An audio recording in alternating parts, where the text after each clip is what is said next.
What's up, guys and gals, and everyone in between? This is Tess from Ongoing Comic Book Discussion Podcast, the place where a fun gal like me dives into the world of comic books one adventure at a time. Join me every Wednesday as I review a new comic book topic with a fun guest. I don't know if you know this, but comic books rule, dude.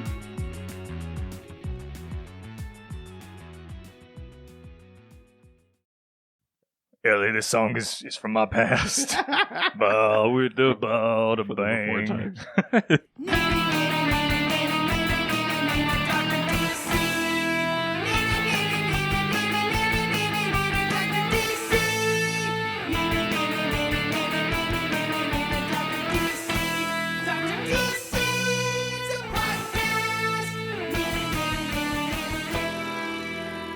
Welcome, residents, to the Dr. DC podcast. My name is producer Richard, and next to me is the Doctor himself. Hello. Each week, we talk about the weird and wonderful world of DC while fielding questions from listeners just like you. Today, we are joined by host of the Ongoing Comic Book Discussion podcast, our one and only favorite guest, Tess. Llanos. That's right. Fuck all those other guests. Hello! I'm so happy to be here. Every other guest just slammed the door to the bathroom and started weeping. Yeah. Deal with it, Kyle. As if he's ever listened to an episode of this podcast. Yeah, welcome back, Tess. Thanks, guys. It's nice to be back. This time I get to see you while we... Yes. What a wild technological world. Only in just few months have we learned how to use the power of visible media. Thanks, coronavirus. Yeah, thanks, Zoom, for creating a... Yeah, that's the rumor. How are you doing? How have you been holding up through all of the quarantine and everything? I'm good. It was a little weird at first, but now all the comic stores are open, so I am great. That's right. Life is back on track. Yeah, I'm in. All right. Wear a mask 6 feet, no problem. Can I have Rocketeer, please? Yes. That's incredible. I love that. That's amazing. Do you want to jump into the news? Yeah, there's some fun stuff, I think, to talk about. This is always a treat before we get to the questions. This is always a treat when we have returning guests. We get to go back to the old format for the show, which is we talk about what's going on in comic books. Yeah, let's do it.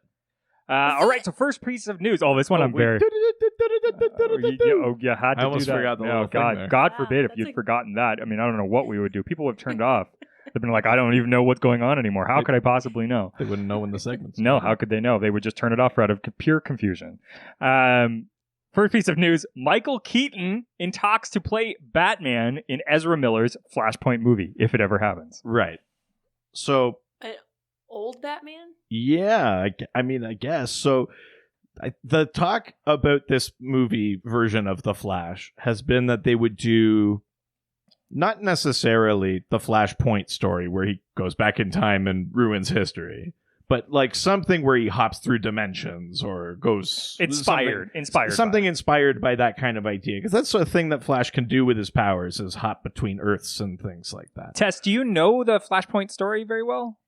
No, I've never really paid attention to Flash. Oh, so good. So Sorry. The idea of that one is just that the Flash finds out that his mom was murdered by his arch enemy back in time.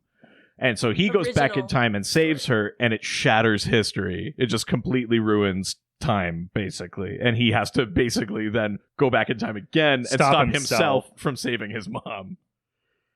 I would not want to be him. That's too much to remember. It's not good. And what's cool about it is that when after he fucks everything, he goes back to the future, and ends up Was that the Ghostbusters theme song? Yeah, I was really hoping you weren't going to catch that. Yeah, there it is. There it is. Whatever. So Huey Lewis made it. That's all that matters. Yeah. But what's cool about it is that you get a future where like really weird stuff happens. Like instead of Batman being Bruce Wayne, you get Thomas Wayne. Yeah, so that's its own separate piece of news after. Yes, well, I mean, we may as well bulk it all together. But yeah, yes. there was basically that Flashpoint timeline. Yeah, like Bruce dies in the alley and his father becomes Batman. Or like Superman isn't raised by the Kents, he's found by the government and like kept in a cage. Aquaman and Wonder Woman and Atlantis and the Amazons go to war and it like destroys the planet, basically. Man, friggin' Barry's mom really got up to a lot. Just killed their parents. Like, I know. Yeah. So basically, the premise of this, though, is if they're taking any inspiration from it and hopping between Earths or different timelines, if this is true and Michael Keaton is in talks to play Batman, it could mean that this movie hops to that original Batman movie universe. Ooh, I'm interested. Right? If you got like the same costume too, where he can't like turn his neck. Yeah. No, it's the same exact one. Yeah, well, They that's what don't I'm hoping refit it. for. That would be amazing. It would be pretty cool to see, like... Yeah, I mean, when I first saw this headline, I was like, well, that's bullshit. It's never going to happen. And then I've seen it from so many places. I'm still a little unsure about it, but it's kind of cool. 10,000 people can't be wrong. What is it like? Yeah. Yeah, I would be up for seeing a Michael Keaton. Would you watch a Flash movie if Michael Keaton was in it as Batman? Yes, I'd watch a Flash movie. The only reason why I don't pay attention to Flash is because his shows is like season 1, episode 79. Like, there's so many episodes Right. each season. I just can't keep up. I mean, that's very true. That's fair. I can't argue with that. Yeah. That show could literally cut out like 75% of its episodes and be incredible. I think that's one of its biggest issues. I mean, that's true of TV for the most part. Yeah, unless it's like HBO or There's no Netflix. reason to make a season more than 10 episodes anymore, I think. No. Yes. That should be the law. Like, Yeah, 10, that's right. and that's it. Yeah, you you need a petition if you want more. Punishable by death. Yeah. If you make a season longer than 10 episodes, your showrunner gets publicly executed. okay, but you don't understand. It was just like an extra. It was a musical episode. It doesn't count. It wasn't part of the continuity. Nope, that's one episode too long. But I mean, I'm really excited about that. I mean, to get apparently from what I've read is that the role would be sort of like this sort of like overarching like role where he would just be sort of like giving him advice and like being sort of like the Flash ends up on that world and Yeah. meets this sage old Batman that helps him out. yeah, that'd be kind of cool, yeah. which I think that would be really fun. I like that. But to tie into that piece of news, we've got from that Thomas Wayne that we had talked about, who becomes Batman instead of Bruce Wayne. We have a potential casting for that, which is Jeffrey Dean fucking Morgan. Well, because Jeffrey Dean Morgan played Thomas Wayne in Batman v Superman. Do you know Jeffrey Dean Morgan? No, but So he his was middle the name dad is in interesting. Supernatural. Most importantly, and then also he was Negan on Walking Dead. One of their big sort of like villains of like a later season. And he played the comedian in Watchmen. Yeah. He in the was, movie, yeah. I think he was someone's husband in the first season of Grey's Anatomy. And he dies. Tess is like, oh, okay, yeah, Well, yeah. no, I'm trying to Oh, think yeah, about you it. can imagine that guy. No way. Yeah, I love him. Oh my god, he's McSteamy? He's not McSteamy. You would know if he was McSteamy. I mean, he's mixed zaddy to me. But yeah, so the idea is that not only would we maybe get a Michael Keaton version of Batman and that universe, but we might also get something from the actual Flashpoint, which would be that version of Thomas Wayne that becomes this like insane murder Batman when Bruce is killed in the alley. So cool. I love it. Yeah. There's a Batman with a gun. I mean, it's these as individual ideas. I kind of like them. I think I'm a little bit worried that this Flash movie is so not about Flash now at this point. Like, if if all of these are true, it's basically like, what do people want? Batman. But people are tired of seeing Batman movies. So what if we put a bunch of Batman in the Flash movie? Which is funny because Flash is like the one character we haven't seen in a movie. Like, yeah. That's true. I want the movie poster to be like the Batman with the bat symbol, and then it says the Flash at the bottom. Batman presents the Flash. Yeah. Batman with guest star the Flash. Yeah, Batman and Friends. Brackets the Flash. Yeah. It just says Barry Allen. Yeah. That's incredible. Yeah, I mean, I don't hate any of these individual ideas, but I am worried that, A, this movie is going to be a little too concerned about what is or is not continuity to the movies. I mean, yeah. Because if you start playing with those things, it's like they're going to try to, like, we have to explain why we recast someone. It must be another Earth. Like, we can't just do the James Bond thing where we just roll with it for 60 years, you know.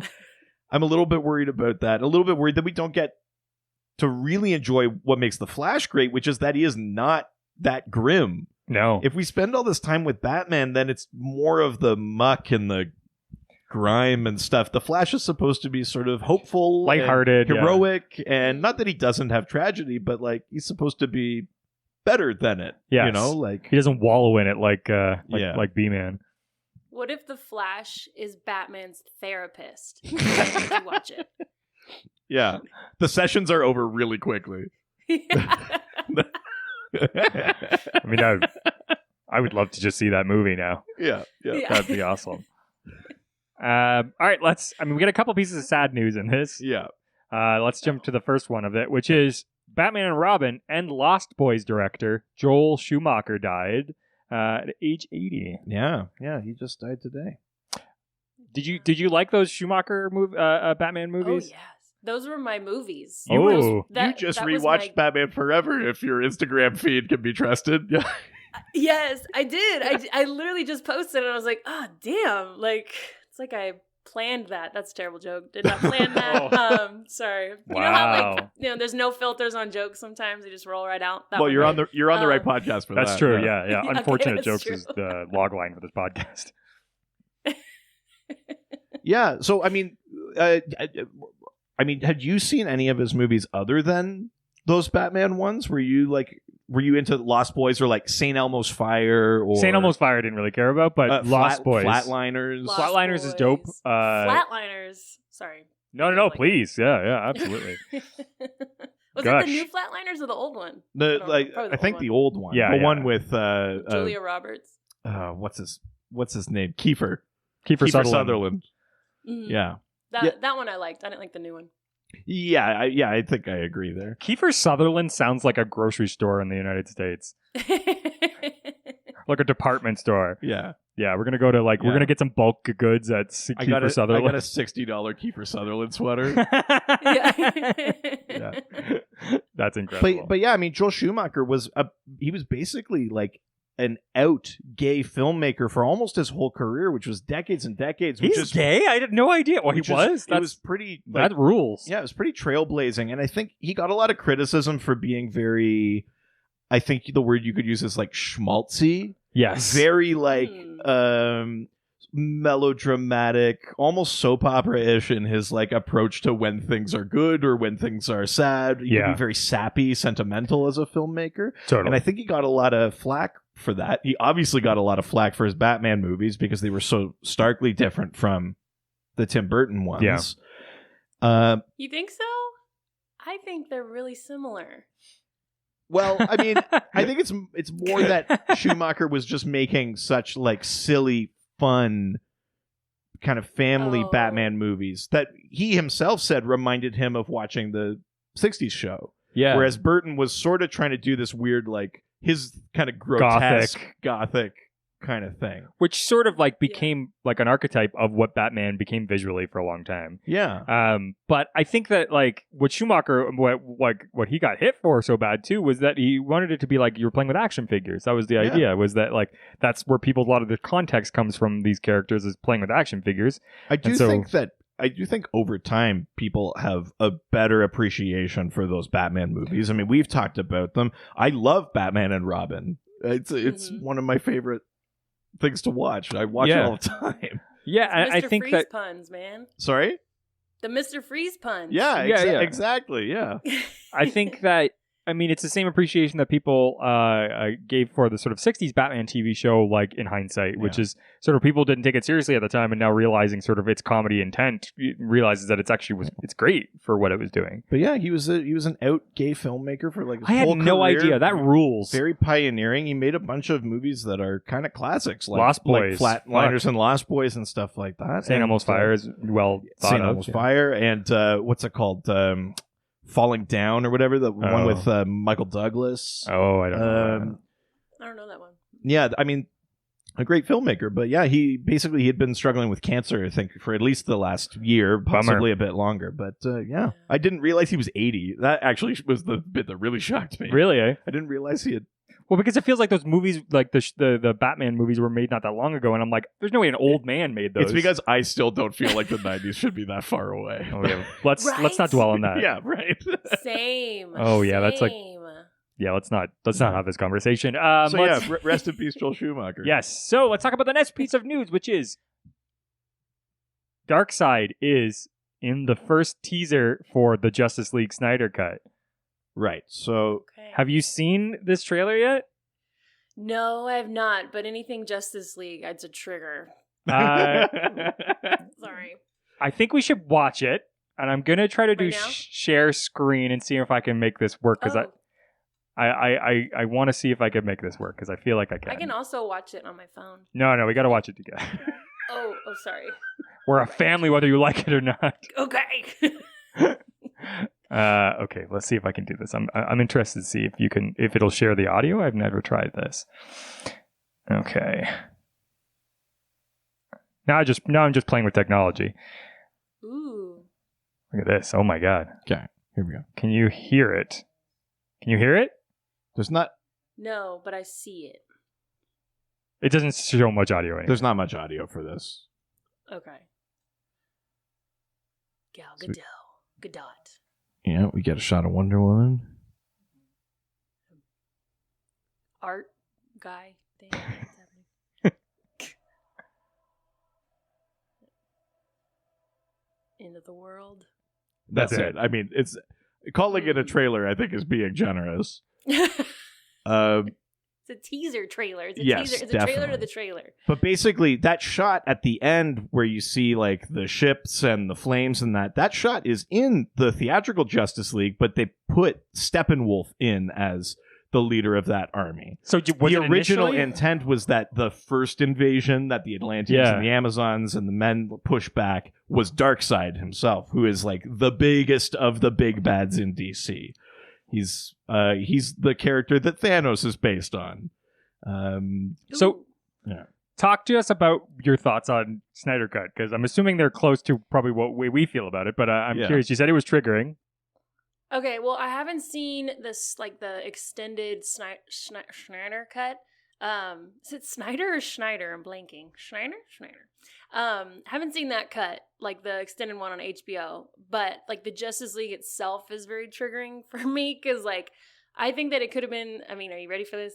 I think that it could have been so much more than it was. I think that the fact that Aquaman looks amongst his team and goes, you've got brains, you've got stamina or whatever, and you Wonder Woman, you're gorgeous. And I was like, get the fuck out of here. What do you mean she's just gorgeous? And then then they were on the mascara and the women all of a sudden have their abs exposed. Like that's going to help them in war. Like, like I'm vulnerable, but it's fine because I'm amazing and you're never going to hurt me. Anyway, that was triggering. And I don't know why I keep saying triggering. That was awful. But like I guess the story itself I just didn't really like, but I'm willing to give the long extended cut a try. I mean, the thing is that it's not an extended cut. It's like a different movie. They're basically taking Oh. Because they fired Zack Snyder yeah. partway through, and then they brought in Joss Whedon. They basically reshot most of the movie and then cut it together into the sort of weird mess that they released in theaters. Yeah. So this Yeah, the Avengers This- presents Justice League, yeah. this Snyder Justice League Yeah. will be, if not exactly, truer to his original vision for it. Okay. So it's going to be weird. It's going to be like looking slightly into an alternate dimension where a different Justice League movie came out, and you'll recognize some shots, but for the most part, Yeah. it will be a different movie, Interesting. which will be odd, I think. Yeah, I mean, I'm interested. It's basically going to be what it's been talked about as being like a TV series, basically. I think they're going to split into like 4 parts or Yeah. something. Huh. Did you guys like the not the Joss Snyder original? the one that theater came out thing? originally. Yeah. I think What like would you the call it? the more time away from it, the worse that I Mhm. think of it. Yes. I Okay. walked out of the theater and I had a good time. You got to see and your then, buddies. And Yeah. then the more I sat with it, or the more we talked about Yeah. it, then it's fallen pretty far down in my esteem. Yeah, because you came out and you were just like, I just got to see the Justice League. Yeah, And- I got to see yeah. Aquaman. I got to see Wonder Woman. I got to have a fun time. And then, then those nagging pieces that like Tess mentioned, or being like, well, that was kind of like, why were there Russians there? Like, why do we? It's like I don't know why we're here. That was sort of how I felt as we kept going. For some reason, Joss Whedon loves to put like big superhero battles in like Eastern European countries. So. yeah. But yeah, I don't know. I'm excited. I want to see Darkseid. That's my big one. He's DC's big cosmic villain. I want to see Darkseid. You love a DS when you can get it. I do. All right, let's go to the next piece of news. Doom Patrol Season 2 extended trailer released. Have you watched this yet? Yes, I actually work on this show. What? So, What? Yeah. Sorry, hang on. What? Shut your mouth. What do you do on the show? I am a visual effects coordinator. She's So I make Robot sure the Man. shots- That's obviously who it is. Yeah. That's So amazing. I can't talk too much about this. I know season 2. Oh my God. How did we get this lucky? Okay, hang on. That's awesome. Why is this? Why are we not just talking about Doom Patrol? You fucked up. I would I love did. to. Anytime. I'll come back for Doom Patrol. I love Doom Patrol. Yeah, we're gonna have to do that now. Well, Fuck. Well, so then, It's okay. from your perspective, as someone that actually works on the show, without giving anything away, how excited are you for the second season? Oh, very excited. If you love the first one, you're going to be like, whoa, what the fuck for the second one. Seriously. It's awesome. Yes. I'm legitimately without words. How dare you? I loved that first season. I thought it was I thought it was crazy how well it took itself seriously while also 100% not taking itself seriously. Yeah. Like, Yeah. it wasn't being like flippant about itself. Like, it was like, no, this is a thing that happens in Doom Patrol comics, but it was also like fun and outrageous and like a mouse and a cockroach French kiss at the end of the first season. Like, You're like, how did we get here? Yeah, Okay. exactly. But it also dealt with like Yeah. childhood trauma and like sexual like harassment. well, yeah, and then it would go to Yeah. those like episodes in the underground. Or Incredible, stuff like yeah. that. Yeah. So we can't talk about season 2. What from season 1 did you work on then? I actually didn't work on season 1. God jumped on You in came season on 2. for season 2. That's Mhm. awesome. Jesus Christ. I love that. I hate it, but I love it. I mean, that's incredible. Can I say this too? I also work on The Flash. That season. I mean, how dare you? The Flash TV show or the Flash movie? The TV show. This is why we have to live closer to where people are. The Flash is made in Canada, though. That should be close enough. It is. Do you go up Yeah. to Canada, or do you work on it just from down there? No. Just from here. I just do the VFX animation stuff. You do VFX That animation? How I- are we I just coord- finding this out? I feel like I've learned stuff about you, and that I was like, man, what a cool person. And it keeps getting cooler. Well, let me say, I don't do the animation itself, but I coordinate all of the animators Right. to make sure everything gets in. So I have to it's go through me Yeah. to make sure it goes. I'm just... Yeah. That is so cool. God, this episode just got so much better. Why do we even have a podcast? Can you just leave? Who are we? We can keep No. doing this. Well, that's... I mean, Very, very cool. I'm even more excited now to watch Doom Patrol Season 2 so that I can tell everyone that I know someone that works on it. I will say that the meetings to explain what kind of VFX animation are needed for anything, especially Doom Patrol, like I'm not gonna say what it is, but like the characters and stuff that we use, it's like it sounds so strange if you have no idea what we're talking about. Like, I mean, that must be funny from that end because, like, the people working on it, they're animators, they're doing stuff. Some people are into comics, I'm sure, but some people have probably never heard of them, never picked them up, and then they must get a thing that like lists all these crazy names or what the power is supposed to do or what it's Yeah. supposed to look like or what the situation is, and they must just the idea to just go like, yeah, all right, and then be able to do it yeah, is so wild to me. So do you so are you the one who explains to them what they need to do? Sometimes, because I have to go to the meetings with the producers Yeah. where like this is what we want, but I like to have like the animators in the room with me because I don't know, like I know animation jargon but not to their extent.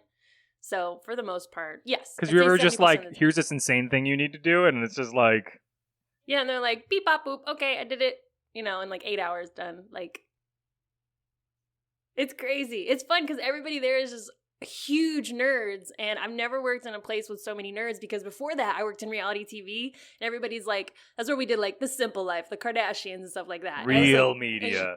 Yeah. And then I go over here and I'm like, you nerds, yes, guys, I got a comic book podcast. Like, And they're like, whoa, easy, cool girl. yeah. That's amazing. That's the dream. Holy cow. Yeah. Very, very cool. Completely blindsided there. Yeah. Sorry. No, that's amazing. That's yeah. funny. Well, now we need to do a new Doom Patrol episode. Yeah. Looks like someone's worked their way back for a third episode. Yeah. She really weaseled her way back on. Yeah. Yeah. As we're just like begging her after this to come back on.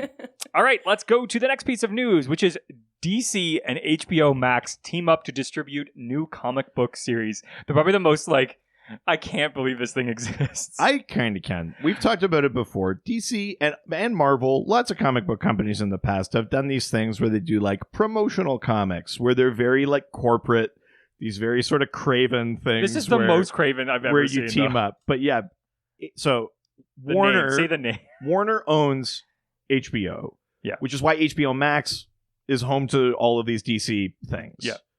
And the comic that they're launching is called To the Max, and it's a character who has Really likes that Saved by the Bell restaurant. it's a character with the HBO Max branding, and I think he has the power of Quality media. No, I think doesn't he have like the power of like summoning things from those fictional worlds that are like represented in HBO Max? Like God, that sounds could like theoretically like summon a dragon from Game of Thrones. Sounds or like a Dial H character.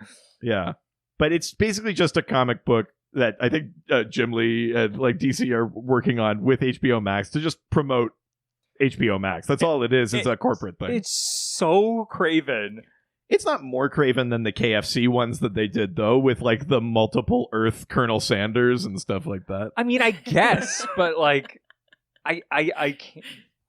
I was so surprised when I saw this. I was. Put it this way, I'm probably not going to read it. I mean, that's true. Yeah, that's a good point. I couldn't believe I saw that today. It shocked me. Just one of those corporate things that happens. Let's talk about the next sad piece of news. What? There's another sad piece of More news? sad? Yeah, legendary Batman writer Dennis O'Neil dies at 81. Yeah, we haven't talked about this. That's right. Huh. Denny O'Neil. Yeah. Sounds. Oh yeah, duh. That happened. Yes. Wow. Yeah. So many comic things happened in like the last couple weeks. Yeah, I forgot about that. Yeah, I mean, very sad. I mean, Denny O'Neil also very, very famous for his run on The Question with Dennis Cowan. Very famous for his run on Green Lantern, Green Arrow. That whole Hard Traveling Heroes arc where they go cross country and like fight social justice issues and stuff like that.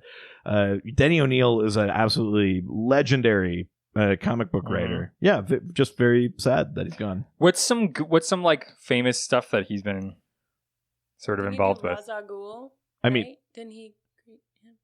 Yeah. yeah, Neil Adams and it's Neil Adams and Denny O'Neil. I think that's the era where they introduced Ra's al Ghul. I think he's a co-creator of Ra's al Ghul and all that sort of 70s era of Batman. Again, that like Green Lantern, Green Arrow. That's top shelf Denny O'Neil. And The Question with Dennis Cowan and Bill Sienkiewicz. That's like top shelf Denny O'Neil work. So a lot of these characters that are sort of like can be very street level or like detective-y or solving these sort of like urban crimes, like, you know, drug trade and, you know, gang violence, things like that. Like Denny O'Neil probably made his mark the most as a guy sort of writing those things in a world where there's also like sentient asteroids and crazy other stuff. Yeah, it's cool, and it's sad that he's gone. Tess, what's your experience with Denny O'Neil? Have you read much of his stuff? Well, I am fairly new to comic books. Yeah. Within like the past year, I'm just obsessed. So I'm literally learning like every single day. And so when he died is when I actually dove into what he's done before. And yeah, the Green Arrow one, the Green Lantern one stuck out to me because you guys just reviewed Green Lantern on OCD. That's right. So I was like, oh, I know his story now. But yeah, that's about it. And then like some Batman stuff. I mean, but I've never read like the really old comics yet. I don't know why. I just can't really get into them. But yeah. I mean, anything from that sort of late 70s into the 80s where comics were like, they were starting to take their stories more seriously and starting to tackle actual issues. That's the spot where Denny O'Neil's work really shines. And then, yeah, just very, very sad that he's gone. Yeah. Yeah, totally.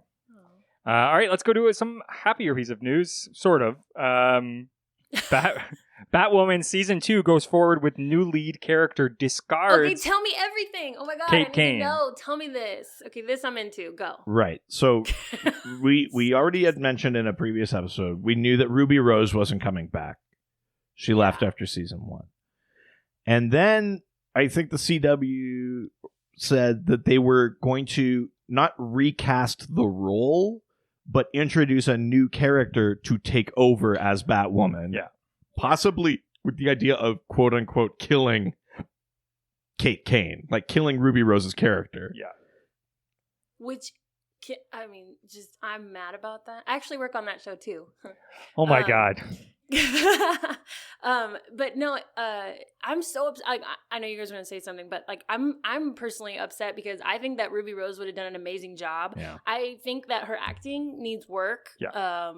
She wasn't bad in Orange is the New Black. Part of me wonders if it's also maybe partly the writing and like some of the direction that she was getting, because she's been good and stuff. So if part of, I mean, she's never like an incredible actress. Could be the time frame. I mean, I don't know what the production looks like on a show like Orange is the New Black, but maybe you just get more takes. Yeah, who knows? Like, or more rehearsal or something, you know. Who knows, right? It's a bummer because I really loved her and I thought that she was really made for that role. I think I'm upset with the idea of killing Kate Kane because Kate Kane is such a big comic book character. However, I think I know why they're doing it. And I think the idea, if I was the producers, would be to allow an easy way, if Ruby Rose ever wants to come back, to bring her back in. Just be like, oh, I wasn't really dead. Yeah. But if you recast the role, we've already gone through Crisis and stuff. We can't go back and do more of that stuff. So if they want to leave the door open, like whenever you feel like coming back, you can come back. That's the way to do it, is to put that character aside and introduce a new one. If I was the producer, I think that's the reason why I would do that. I hope that's what their reasoning is. So is there anything like within comics that could like who's a logical sort of next like lead character in the comics? Oh no, you can throw the comics out at this point. Oh, okay. I think they're basically just it's not comics at all. They're inventing. The character's name is going to be called Ryan something. She's supposed to also be like. Is this a bat still? Yeah, she will take over as Batwoman. Oh, okay. But she's supposed to still be like a queer character and stuff like that. They want to keep a lot of the things, the important component pieces, but it's Ryan Wilder is the name of this new character. Well, and I think the premise is that she steals the Batsuit and becomes the new Batwoman. I mean, I'm kind of into that because at least you're not beholden anymore to like comic book stuff, and I'm so happy because one of the things that I really didn't like about the first season from Batwoman is kind of a lot of the like entrenched stuff that they put in there because of like the comic books. But the problem was that show didn't get to be its own thing. It was already beholden to Batman. Kate Kane never actually got to breathe on that show, and now she never will. But I mean, maybe this will be the which thing. Which kind of sucks. At least this will allow that to like really happen, because it's like now we can go buck wild. It sure doesn't mean that the show will be bad, but it is disappointing that such a big comic character is just gone. Yeah. For sure. Yeah, and I liked her character a lot. I was obsessed with that comic book. Yeah. Oh, wow. That's awesome. Great. Yeah. I think her character needs to shine somehow. Yeah, it's disappointing, I think. Yeah, for sure. Well, speaking of empowering female characters, we can get to this week's theme. Let's do it. Look at that. Bam! I'm a podcaster, baby. Nice. Way to go. Yeah. Where's my award? That's right. We are talking about the one and only Black Canary. Sorry. Caca! I was ready. Yeah. Black Canary. I thought this would be a fun one because, like you said, Tess, I know that you're relatively new to comics, But the fun thing with Black Canary is that I think, even just from the Birds of Prey movie and any of the sort of tie-in comics, you probably got a decent idea of the core aspects of the character. Plus, through talking about this, we get to talk about all of the wacky crap from her 75-year history, almost 80-year history now. Black Canary's been around for a very long time. So, yeah, I think there's lots of fun stuff to talk about. And also, she's just kick-ass. Yeah, absolutely. Have you... I know you said you had bought a Black Canary or you had seen at least a Black Canary sort of graphic novel and stuff that they were putting out when the movie came out. She bought a Black Canary, but it died. Yeah, that was what it was. Sorry. Yeah. Have you had a chance to read any sort of Black Canary or Birds of Prey since, seeing the movie and stuff like that? Not Birds of Prey, unfortunately, but I started reading the Black Canary one with the Black Canary from the Birds of Prey movie on the front, but it's not her character inside, it's the white blonde chick. Yeah. Yeah, and I had to stop a couple times because it just turned into, it was her punk rock band, and it just turned into punk rock band politics, and I was like, but what about the story? Where are you from? Right. So I had to turn to YouTube for his origins, and it was very confusing. So I'm very happy to be here. Hopefully we can iron some stuff out. I'm confused. I mean that punk rock series is pretty cool, but maybe not a great jumping on point. So I think that's a very fair reaction to have to it. Yeah, totally. Well, we got a lot of questions. Yeah. Why don't we jump into them? Let's do it. I'm ready. All right, first question. First, we got to go over to Facebook.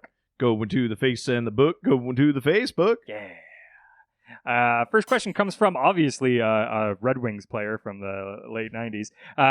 Joe Yablonsky. Yablonovsky. Yes. Yablonovsky? Yablonovsky. Joe Y. I've been taking Russian on Duolingo. Let me handle this. Oh, yeah. The question's not in Russian, just the name. Oh, okay. That would be really interesting. Что не так, Yablonovsky? I knew it. Yeah. Good. I've been activated. A little scary. You turned into a villain. I know. So That's quickly. sort of why I wanted to learn it. It'd be a great thing too if you were ever picking your kid up from grade school and she's like, that kid hit me, and then you just walk over to the kid and say something in Russian. Yes. Well, the funny thing is that one of the people that runs her daycare is Russian. Oh my god. So I drop her off in the morning and I go, Привет, доброе утро, and I drop her Are they off. Yeah. You gotta look around with shifty eyes so that other parents are like, what the fuck? What's going on? Yeah, that's right. What does Joe ask? Joe asks, so I have seen different versions, one that is a metahuman with the ability to do a canary cry, and others that it is a device in her throat. What is the most popular version? Also, what version do you guys prefer? Yeah, so the version we're most familiar with is that Black Canary actually has the canary cry superpower. Yes. Where she does that supersonic scream. Yeah. And it shatters windows and knocks people over and et cetera, et cetera. Yeah. There have been versions, and some of them were on Arrow even, on the show, where she uses a device. So it's not it could be a thing on a necklace that amplifies her own voice. I know the show did that for a bit. Yeah. For a bit, she had lost her powers in the comics, and she got these things called... I think they might have just been called canary bombs or something. But she would throw them, and then they basically just sonic devices. Sonic boom. So the question is, what do we like better? I feel like this is a pretty softball question. You like the meta powers, obviously. Yeah, Tess, what do you like better? Her actually having a power or having technology? No, having a power. That's the whole point, right? Yeah. I think it's I mean, obviously you want her to have a superpower because that's cooler anyway. But I think even beyond that, it's the literal visual of her using the power, right? Having to cool, she has to take a big breath in, it's coming, the power's coming, the power. It's like watching someone wind up a punch or something like that. Yeah. You get the in, and then she gets to bust it out. I think it's a really, really cool power. I think it looks cool. Yeah. Heck yeah. I would hate to be her partner when you're when he's in trouble. She's and he's no, I'm sorry. Yeah. Well, they do a thing about with them having sex, don't they? That has happened with her and Green Arrow having sex, and she's ruined all of the windows in the neighborhood. That is a literal thing that's happened in the comics. Yes. That rules. Yeah. Yeah, no, I mean, that's a quick answer. But yeah, it's always cooler when it's an actual superpower, an actual meta power, not a piece of technology. All right, let's go to the next question, which comes from We've Only Just Dan Dunn.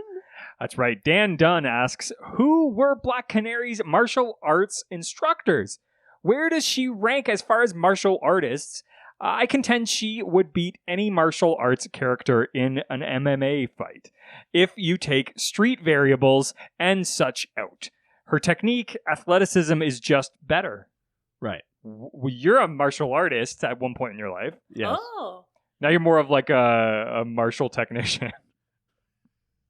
No, you really took all the artistry out of it. Yeah, now. I'm a martial worker. Yeah. It's martial law at your home.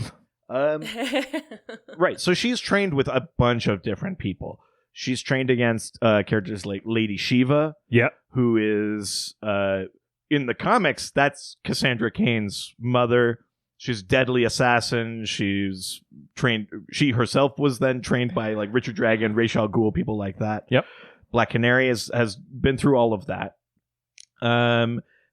She has trained with a character called Wildcat, who was like an older generation of superhero who doesn't have powers. He was just this big, basically bare knuckle boxer named Ted Grant that put on a cat suit and beat up crooks. Yeah. Amazing. So he's trained her. Ted Grant trained Batman for a bit. So she's got training from him. She's obviously worked with the Birds of Prey, so she's got training from Barbara Gordon and stuff like that. But I mean, yeah, Black Canary is like one of the best martial artists in DC. You're gonna throw this question over to Tess. Yeah. Who legitimately, in your estimation, who wins in a fight, Black Canary or Batman? Ooh. Oh, no, it'd be Black Canary. And it's not just because of her fighting skills. She's also like super flirty, and Batman is a like bachelor dude. So he's weak that. to flirtation. He's like- I mean, Yeah, there's a long string of femme fatale characters in Batman's history that prove that. it's Yeah. really his kryptonite, I'd say. Yeah. That's true. People showing him literally any affection at all. Yeah. I didn't have parents. Oh, but- Oh, I got a strong female character. Mom! Martha. Why did you say that name? The thing that's a cool thing about Black Canary, and the movie did a good job, the Birds of Prey movie did a good job of showing this, is that she has a superpower, but that's like a last resort thing. Even in the comics, she doesn't like using her canary cry. No. That's like, she will just rely on her fighting or motorcycle riding or like whatever these other sort of like street skills are. She'll only use her power when she has to. And so I think that also makes her a better fighter, because there's lots of people that have powers, so that you only learn to fight so well, and then you let the power take over. But she doesn't do that, so she's got to make up for that. And then also occasionally she gets to have this awesome power. Which is the best way to do it, I think. Yeah. It's the smartest way. Yeah. Yeah.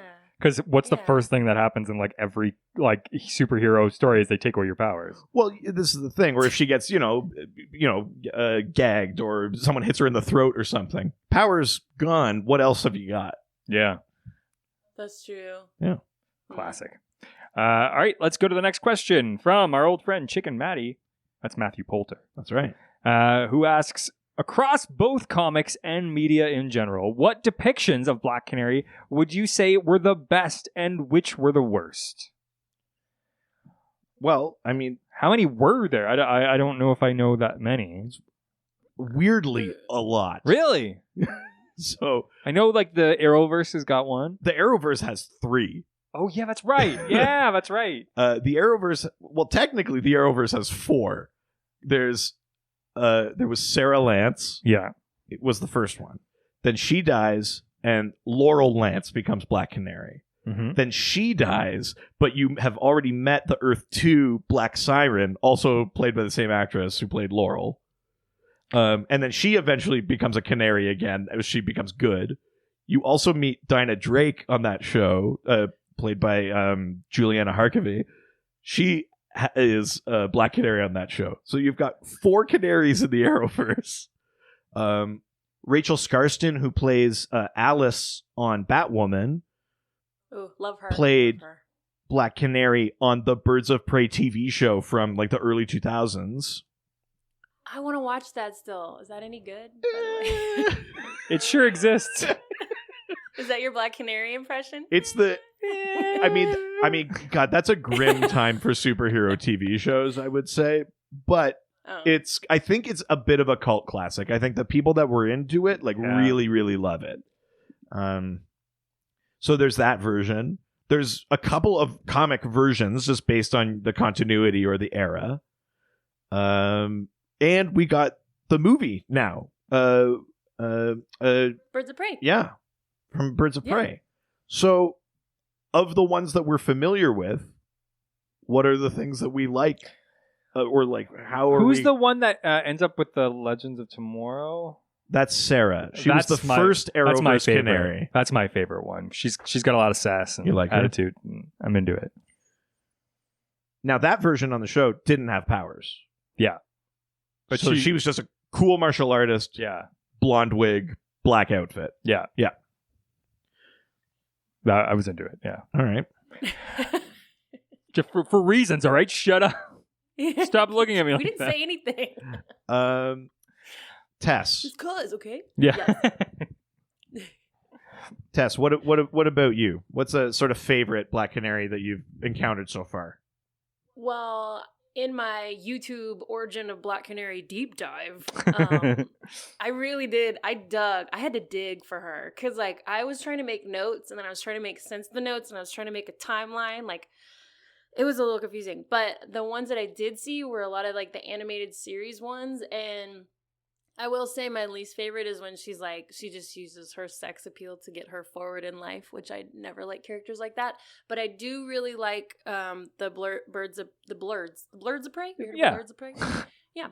The Birds of Prey, the recent one, I liked her a lot, and I know you guys know that was going to be my answer, and it's because she's not flirty, and it's fine to be flirty to an extent and for a reason, but not for the sake of using it as a superpower I'm not about.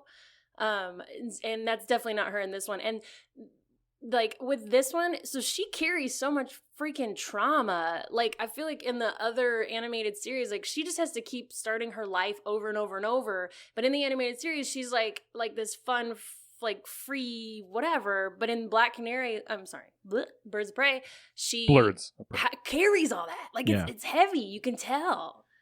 Yeah, I mean, and that movie does do a good job. Because, I mean, Black Canary and Green Arrow both, because they're so tied in the comics to each other, they both have a lot of history of sort of being dragged through the muck or,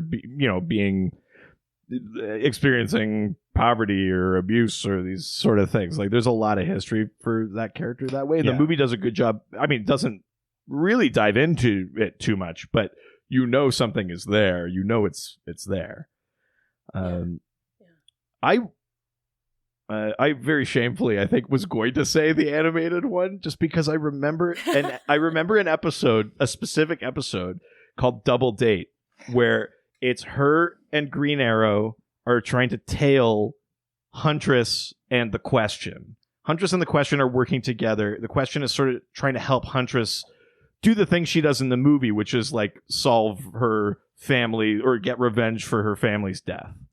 The Question is helping her, but he trusts that she will not just kill this guy when she but he's doing it to sort of give her some closure. Green Arrow and Black Canary are just trying to stop her because they don't trust her. They think she's going to kill this person. And in this episode, what I like so much is Black Canary is Green Arrow thinks he's the one like leading the calling the shots, and then Black Canary like gets on the motorcycle and he like can't look because he can't handle how she's driving it because she's way more badass than he is. She's a better fighter than he is. Like Green Arrow is like along for the ride, and there's something I just loved so much about their dynamic, and that it wasn't like a Batman Catwoman thing or something like that. I mean, totally fair points that Tess has brought up that I was completely ignoring when thinking that I was going to say that character, but no, it's okay. I don't want you to hold yourself back from that too. Like it's fine to love that stuff. Yeah, she just will think less of you. That's all. Yeah, well. Yeah, that's all. I mean, I wasn't going to say that. That's incredible. Yeah, absolutely. Sweet. All right, let's go on to the next question from the most interesting resident. Andrew Delgado. That's not fair. You cheated. You could see. I did. Andrew Delgado asks, between the new 52 Dinah Lance, what is that? Well, Dinah Lance. Nay.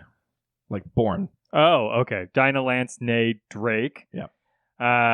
Post-crisis Dinah Laurel Lance, and pre-crisis Dinah Drake's memories in Dinah Lance's body. Jesus Christ. Yeah. Will Ollie ever resolve his mother-daughter love triangle? You need to explain this because I'm very confused. Right. Did you come across this when you were doing your like Black Canary origin YouTube dive? I'm still trying to wrap my head around the question. Yeah, me too. So essentially, there are three different versions, three main sort of eras for Black Canary. Okay. Black Canary, like I said, has been around for like 75, almost 80 years. The initial one is just no superpowers, badass, who sort of almost had like a Green Hornet thing where she would like infiltrate criminal organizations and take them down from the inside, like sort of pose as a criminal, like that sort of thing. That's the Golden Age, the old-timey one. That's Dinah Drake, who then gets married to Larry Lance and changes her last name, so she becomes Dinah Lance. Okay. The Silver Age one on Earth 1, so if all the Golden Age old ones are Earth 2, the Silver Age one on Earth 1 is Dinah Laurel Lance. She has the Black Canary cry, the power. Yeah. Okay.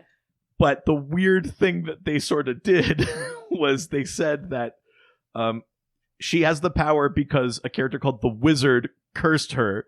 And she also has she is not actually herself. She is her mother's memories living in her body. So she is the Earth 2 Black Canary living in the Earth, like, who has a daughter, comes to Earth 1. Her memories are now in the daughter's body, and she's cursed by a wizard. So is she like, or is she a collection of plants that thinks they're done? It was kind of like a worse version of that. Okay. Good God. And for a long time, that was Black Canary's shtick. And now the new version is a sort of like amalgam where there has only ever been one person who's Black Canary. It's no longer like, oh, my mom was the old Black Canary. I'm the new one. Now it's basically one character again. God, DC loves making bird characters confusing. Although that being said, they always blow their continuity open again. Who knows if the older previous Black Canary is in there. The movie touches on it because Renee Montoya has that scene where she says, your mother used to help out the GCPD. Yeah. So sort of the movie goes a further step and implies that her mom also had the superpower, which is the step the comics never went to. But wow. I feel like she has so many amazing elements that if somebody could just be like, guys, we are writing the Black Canary story.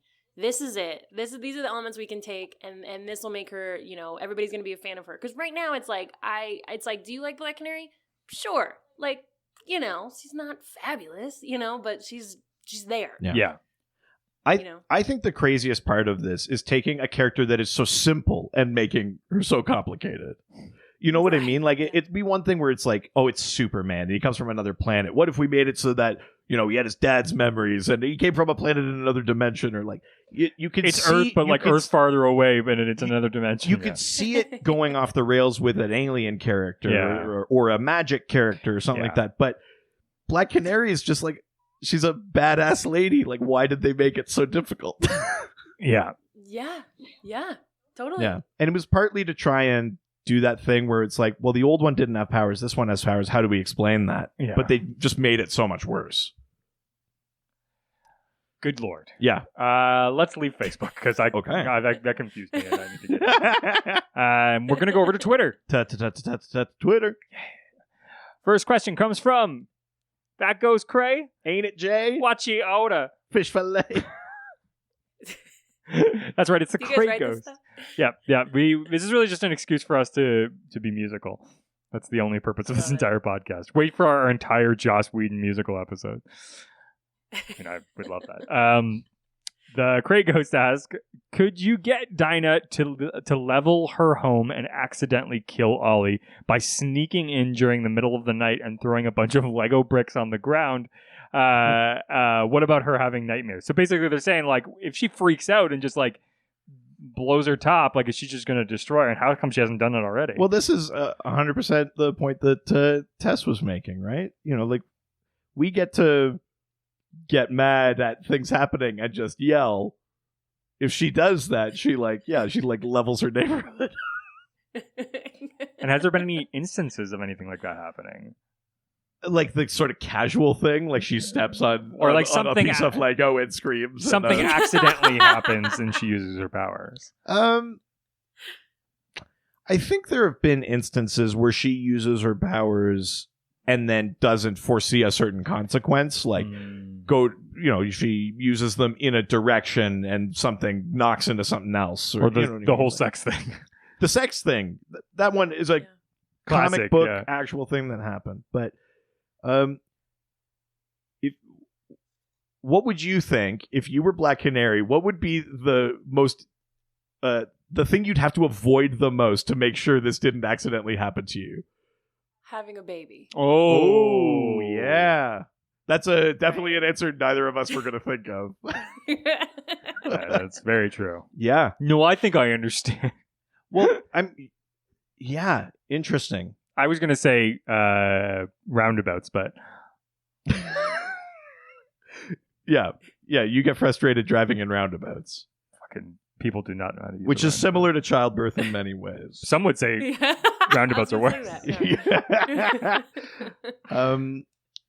Yeah, I would be worried about the nightmares thing in this question. Oh, you have a lot of night terrors? Well, where you wake up screaming? But I mean, I talk in my sleep. Yeah.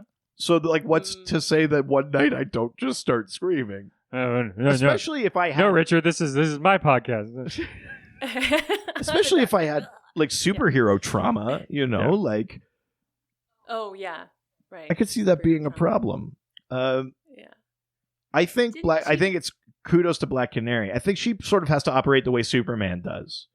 Like, Superman can go and just get, like, a taco and just hold it and eat it. But you have to imagine, for him, how gingerly he's holding and eating that taco. And I think she's got to go through life like that, but just vocally, right? Yeah. Like... Yeah, she can't afford the luxury of cutting loose or stubbing her toe and going like, "God damn it!" or like something like that. Like, I wonder if they should show in the comic like her like using meditation and things like that. Yeah.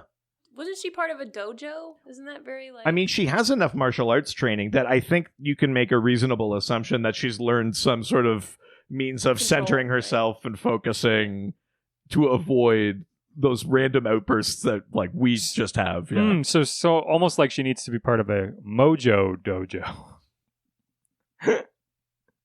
No. Boo. Mojo Jojo. I was thinking of Mojo Jojo too. Yeah.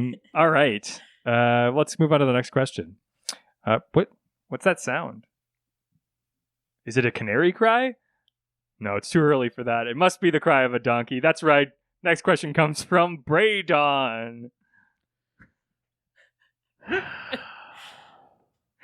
I made sure you couldn't see that coming. Yeah. Leave all of this silence in when we put the episode out.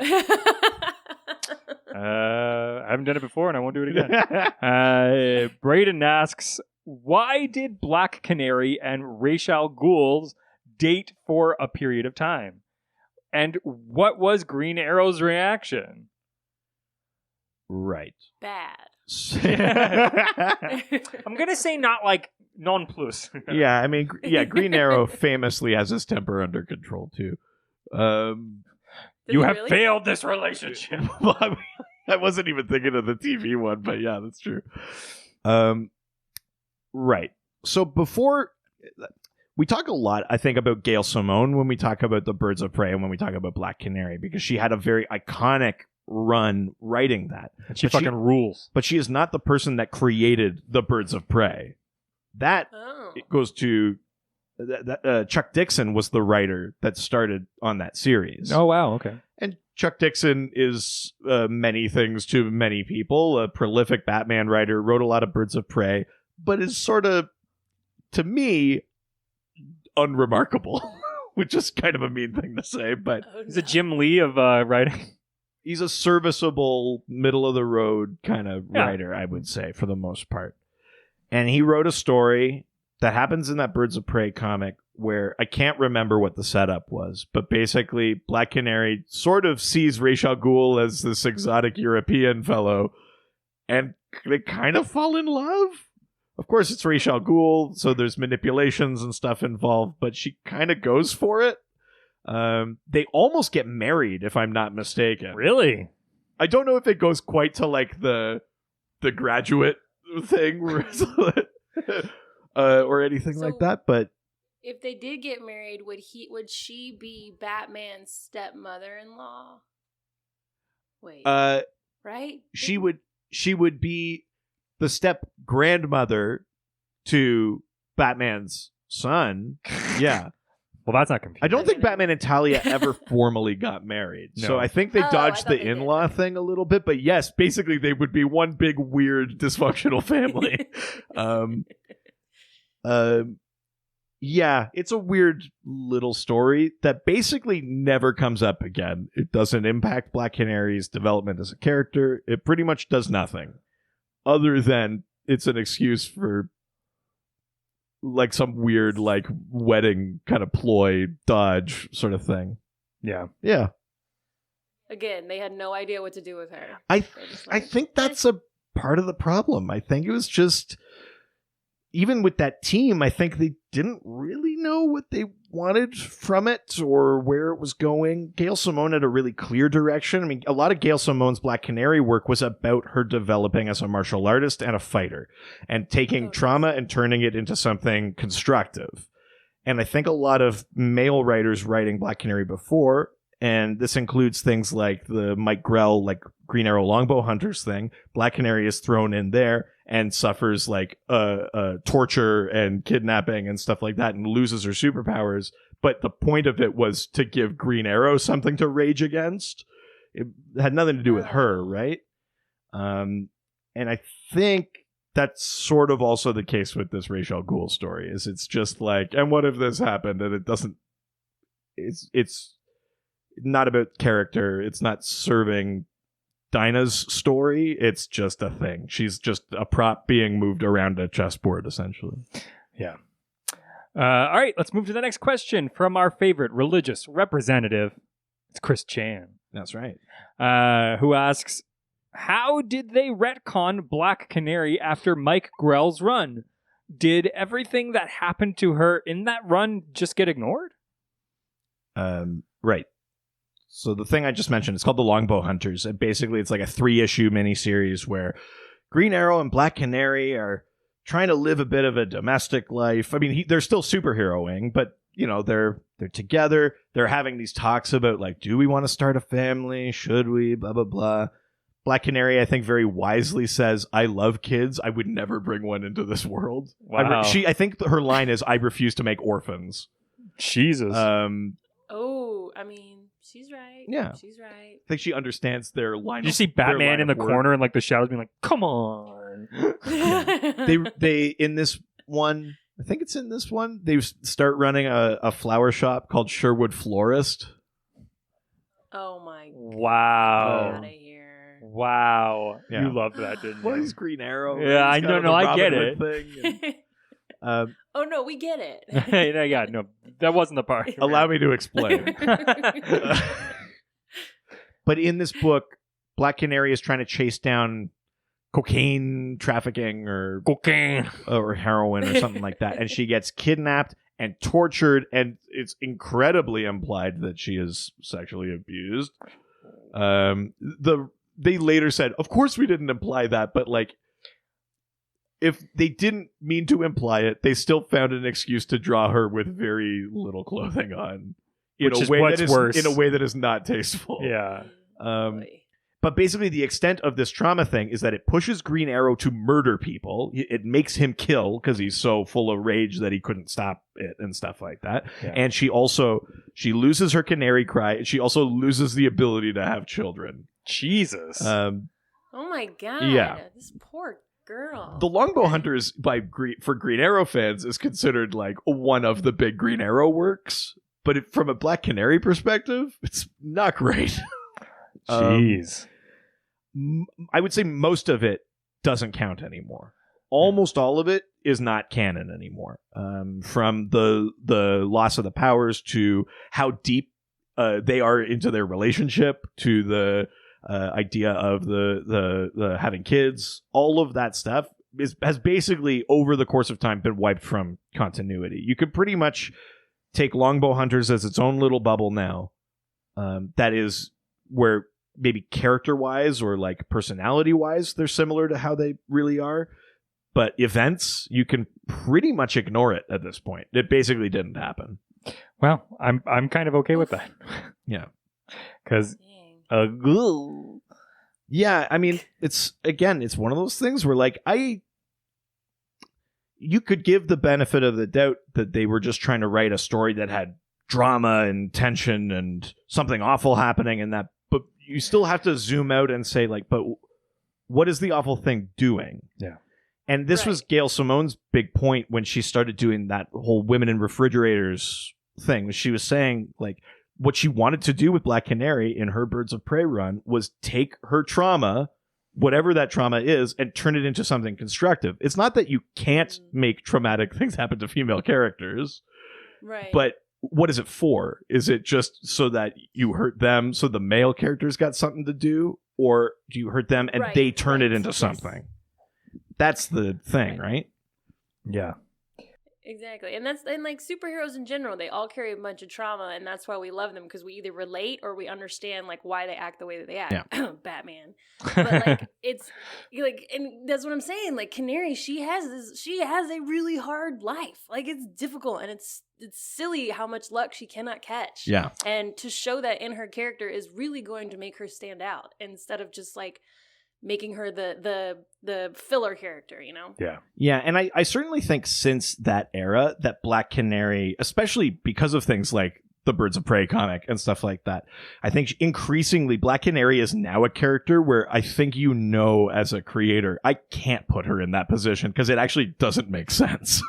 Like she wouldn't be this sort of helpless damsel. Like there's no, or even if she was, it would last a moment and then she'd do something with it. Like, I think she's evolved enough as a character. Like, on a cartoon like Young Justice, she is the martial arts trainer that trains all of the young superheroes. She is their, like, combat trainer. She was the chair of the Justice League for a bit in the 2000s. She, in these sort of, like, Elseworldy books, like Deceased and stuff like that, she becomes a Green Lantern because she's got incredible willpower and stuff like that. Like, Dinah has risen to the level of like top tier female character in a way like Wonder Woman, where it's like we cannot make these characters helpless. There's no version where it's authentic, which is good. Yeah, that's great. All right, let's go to the next question. Hopefully, don't butcher this name. Jahin Alam, okay, I think, who asks, "Why did they mess her up in the Arrowverse?" Which is, I mean, that's proposing that we think that they messed her up, which I don't know if I do agree with that. I kind of agree. I mean, they have a lot of That's Black not Canaries. To say that I don't think that there are good performances from the various people that have played Canaries. Or that they didn't do a good job of what they were asked to do. But from like a comic book standpoint? But like I said, there are 4 Canaries in 8 seasons of Arrow. Oh my god. So what happened? Yeah. Did you watch Arrow, Tess? I can't get through it. No, it's okay. Neither can we. Yeah, it's when Arrow started, and I mean this is true all the way through it, but like that version of Green Arrow is like not fun at all. He like doesn't crack jokes. He's not like a wisecracker. He doesn't have a cool box of glove arrow, or he may have once. But And he can't seem to figure out how to trust his teammates. he can't. Yeah, he literally cannot trust. But they were modeling it on Batman. He's way more Batman than he is Green Arrow. 100%. And then in the second season, they start introducing like a version of a Solomon Grundy. They introduce Barry Allen and they backdoor pilot the Flash. They bring in Deathstroke. It becomes more comic booky.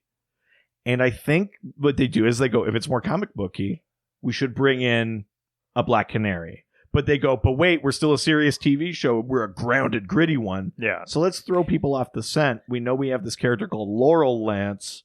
Why don't we make it her random sister that we'll just say was on the island with Oliver? So that's where I think that's where you get Sarah from. Yeah. It was like, here's a canary, but it's not the one you thought it was going to be. And that's fine. But then again, like, kind of like this conversation we've been having, they were like, let's kill her. Let's give Oliver something to grieve. and they kill her.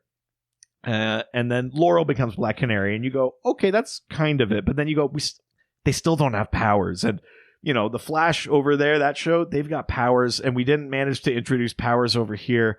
So, God, what do we do? So you bring in like an alternate Earth, or you bring in Juliana Harkavy's character, Dinah Drake, and she actually has the power. So my diagnosis of it is that from where the show started to where they wanted it to be, they didn't have a good way to navigate bridging it. Yeah. Because they wanted a Black Canary in. They had a Black Canary in the show like a season before the Flash even had a show. So they didn't have like a reason to introduce powers. They could have just done it. Just to be like, there are people with powers. We've never seen them before. But they didn't have the stones for it, I guess. Yeah, I don't know. Tess, of the things that turn you off of watching Arrow, would a more kind of comic booky Black Canary have been a thing that made you give it more of a shot? No.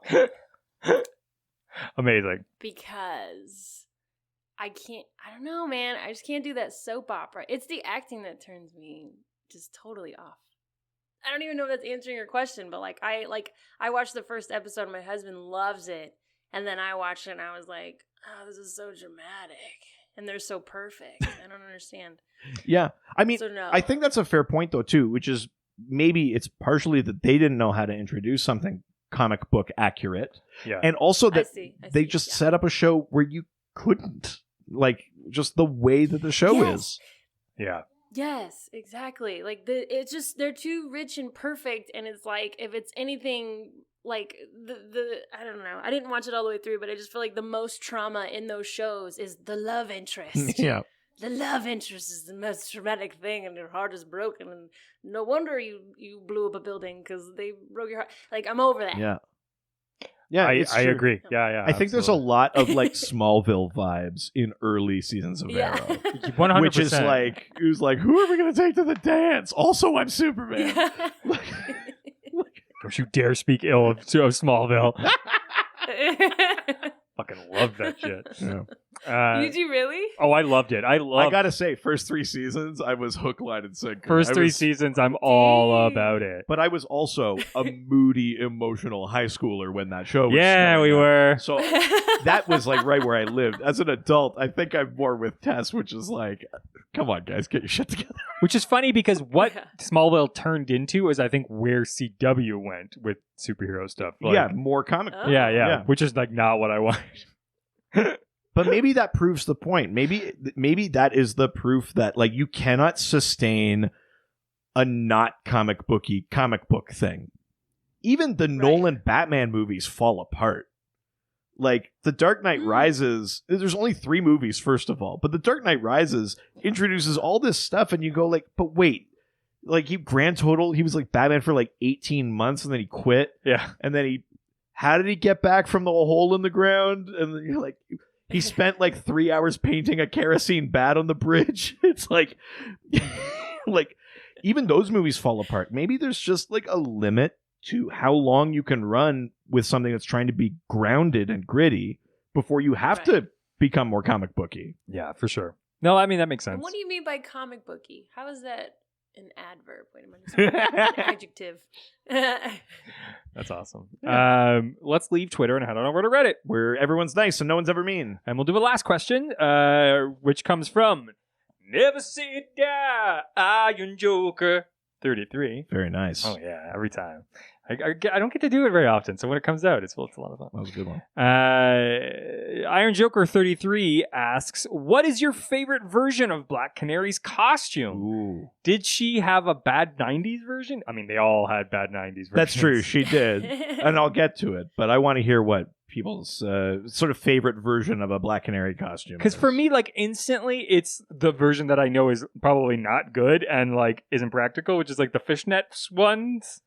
Right. I just think it looks cool. Fishnet like, stockings, corset, with or without leather jacket? With.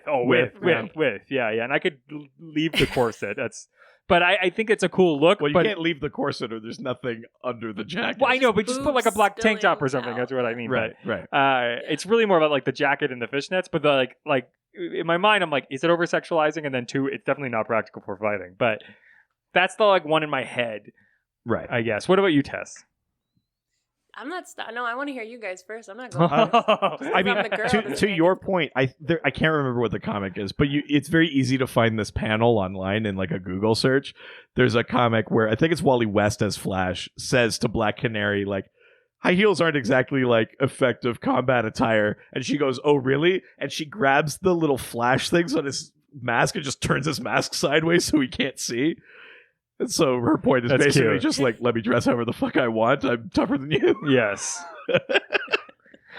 Which I kind of love that, yeah. Okay, my favorite version.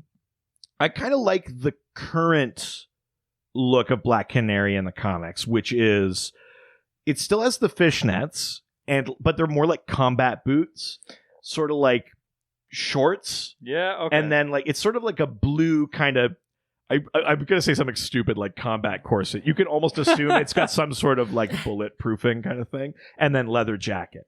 So there's a little bit of color. It's a practical version of still the same costume. So it's not like throwing the whole idea out, but it just feels a little lived in. Yeah. I dig that look. And no mask. I like a Black Canary with no mask. I agree with that, yeah. I don't think she Yeah. needs a secret identity. No, fuck that. She's No. too badass. Yeah. Tess, what about you? Okay. So weren't her fishnets? Weren't they like bulletproof at some point? Yes, yeah. Part of me is that's Okay. kind of hilarious because it's like a 50-50 chance you're going to get hit. Well, I don't think you have to hit the fabric. Oh. I mean, that makes more sense then. I will say that her outfit, like, I would rock that. Like, that's not too bad because it's like you can do a lot of cool things in it. It's not like holding you down like capes and shit like that.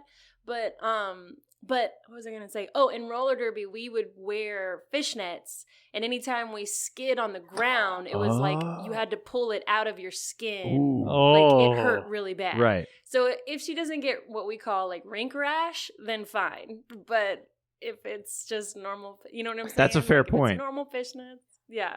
Right. Yeah.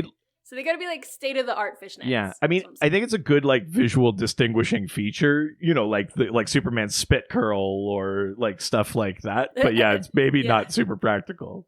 Yeah, exactly. It's a cool visual though, for Yeah. sure. Yeah. Yeah. I think it's like, for me, it's like the punk rockness of her. I think that like is always the thing that I do. I do have a little like Tess Llanos like speaking in my head because I know you've spoken a lot about sort of like especially what they do with roller derby girls, where it's like this like over sexualization of like these girls and stuff like that. And I don't want to do that, but I also like think it looks cool at the same time. And for me, it's about like loving it because it's like badass, and I think that's important. But like as long as you're not like drooling over it, I think that maybe is the line. I'm not sure. Yeah, I think she's covered enough. I'd wear that. That looks comfortable, honestly. Hell yeah. Awesome. I don't have a problem with it. Hell yeah. I refuse to feel shame. Black Canary is just the, I mean, that is sexiest also comic book. you are in love with Black Canary. Aw. That's true. Yeah. And for the most part, I mean, except for that one period, they mostly cover her up nicely. Yeah. And Oh, right, the 90s costume. There is a 90s-y version of the costume that you see in like it's either Justice League International or something like that, where it's like these sort of baggy blue sleeves and Oh, it's gosh. it's almost like a I saw onesie, that. almost like Hammer Pants, and like it's sort of blue, and it's got this big black sort of bird sort of theme on it. It looks very like superhero-y as opposed to like biker street fighter kind of thing. Yeah. Yeah, there Okay. definitely is a shitty 90s costume. Of course.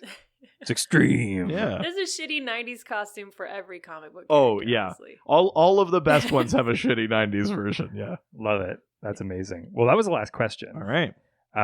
Which Oh, we all know what that means. Yeah, we do. We're playing everyone's favorite game. Okay. Can you guess the name of the character based on how someone who doesn't read comics describes that character to us? Right. It's everyone's favorite game. You know it. I love So that game. I'm make The sure app on my phone. make sure I can't see it. So Yes. So I've asked so what I do is I send my wife a photo of a character, and then my wife is hilarious and does not read comic books, and so she describes based on the crazy way that she thinks what she thinks of this character, and now we have to try This to is guess who she's genius. talking about.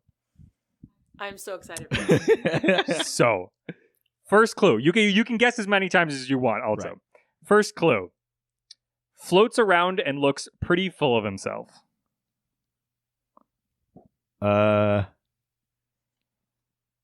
I'm gonna pass this first clue, but I have a couple of ideas. I think. Okay, you can't see. You can put your hand down. Oh, I can't see. Okay, sorry. Okay. Yeah. Am I supposed to guess? You can if you want, or you can you can ask for like another clue. You can wait if you like. I'm gonna need another clue because there's a lot of those All right. other than like Superman. Clue 2. I think his bat is bigger than his penis, so he's compensating for something. Floats around. Oh, I think I've got a good idea of who this is. Do you want to wait for more clues? Because if it must look like he floats, and I think it's bat like an actual baseball bat. I don't know. Oh, I feel like I might know, but I want to hear the rest of the clues. Okay. Tess, do you have a guess before we do another clue? I was like, "Is it Thor?" And I was like, "That's not get out No, of here. totally Wrong okay. Show. Okay, number 3. Has a green thumb. Okay. Now I maybe feel like I'm further from it. I was going to say Sportsmaster because he No. wears all this sort of like umpire-y equipment that almost looks like floaties, and then he would have a baseball bat. No. Has a green thumb. A green thumb. Okay. So it's okay, not Sportsmaster. Get that out of my head. Has a green thumb. But just the thumb, or is it?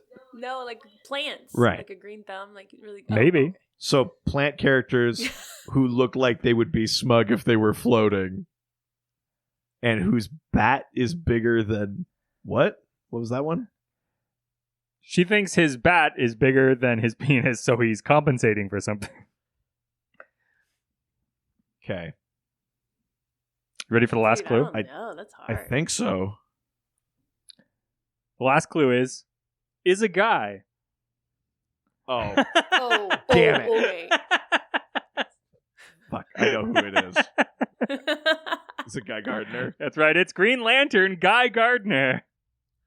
Oh. Is he making like a Oh, construct? It literally has a green. Is he making like a construct bat? Yeah. Here, His famous Where's the construct bat? bat. This is the image Oh, I that would never. Richard has shown his wife. Wow. Would have never guessed. Outrageous. Has a green The thumb. pun that his last name is Gardner and it's a green thumb. Boo. Oh. Boo. Oh. Did you deliberately pick my least favorite character? Yeah, absolutely.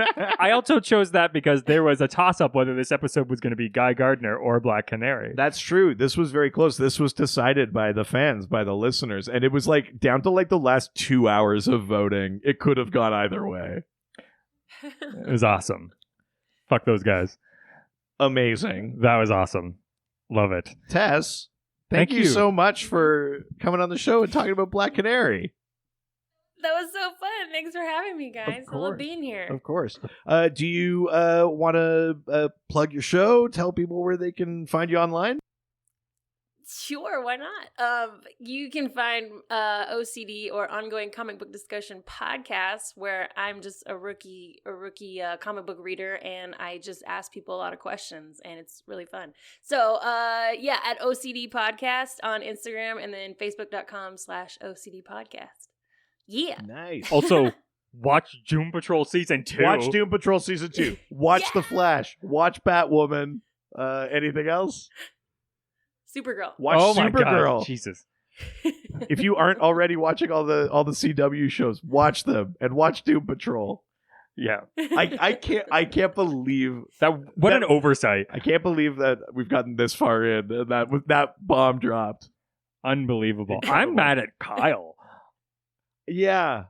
Yeah. I don't think he knows. Because he connected us. Does Kyle know?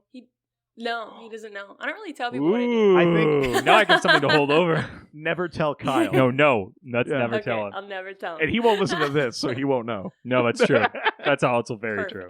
That's amazing. All right. Well, of course, you can always find us through our various social media platforms. That's right. So you can send us in questions or just talk to us online through our Facebook, Dr. DC Podcast. Twitter, At Dr. DC. Instagram, Dr. DC Podcast. email, DrDCPodcast@gmail.com. subreddit, r/Dr_DC. of course, the doc phone, 208-917-3238. and our website. DrDCPodcast.com or .ca. And of course, give us 5-star review. We always love those. That's right. We're sitting at we're approaching 90. When we get to 100, we're doing a Lord of the Rings miniseries. And more importantly, When we get to 200 reviews, we're going to start a Supernatural rewatch podcast.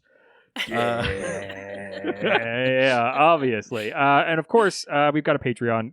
$5 a month gets you an extra episode every Wednesday. That's right. And $7, there's extra video episodes, merch discounts, so you get to decide episode themes and all sorts of stuff. That's patreon.com/DrDC. And that's it for this week. Thanks again so much, Tess. Yeah, we love thank you, having you Tess. on the podcast. Yeah.